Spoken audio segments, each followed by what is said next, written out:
பாருங்க, இது வந்து மார்ச் மாதம் 9ஆம் தேதி 2016 அன்னைக்கு சூரிய கிரகணம் நடந்தது. சரியா?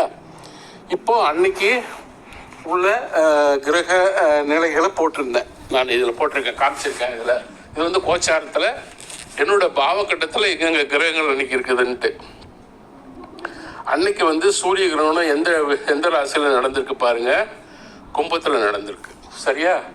கும்பத்துலேருந்து நேராக நீங்கள் எண்ணி வந்தீங்கன்னா எங்கே இருக்குது? இது சிம்மலக்கணம் எங்கே இருக்குது? 7ஆம் வீட்டில் இருக்குது.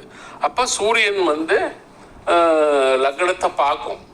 ஜாதக ரீதியாக 7ஆம் பாவத்தை எல்லா கிரகங்களும் பார்க்கும். ஆனால் அன்னைக்கு கிரகணன்றதுனால அப்போ பார்க்கும்போது ஏதோ வந்து அந்த டைமில் வந்து அந்த ஒளிக்கதிர்கள் வரல.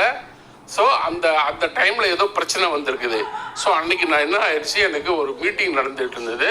அந்த மீட்டிங்கில் ஒரு வாக்குவாதம் வந்து நான் வந்து டாடா கம்பெனியில் 10 வருஷமாக வேலை செஞ்சுட்டு இருந்தேன். அன்னைக்கு உடனே போய் நான் ரெசிக்னேஷன் லெட்டர் எழுதி கொடுத்துட்டு வந்துட்டேன். புரியுறதா? இது வந்து அன்னைக்கு நடந்தது. என்னைக்கு? மார்ச் 9ஆம் தேதி நடந்தது. சரி, இப்போ இன்னொன்று பாருங்க. இது வந்து திரும்ப நான் அங்கேருந்து இந்தோனேஷியாவுக்கு போய் ஜாயின் பண்ணேன். அங்கே ஒர்க் பண்ணிட்டு இருந்தேன். அப்போ அதே மாதிரி இந்த 21 ஆகஸ்ட் 2017 அன்னைக்கு இந்த சூரிய கிரகணம் வந்தது. சரியா? 21 ஆகஸ்ட் 2017 அன்னைக்கு இந்த சூரிய கிரகணம் வந்தது.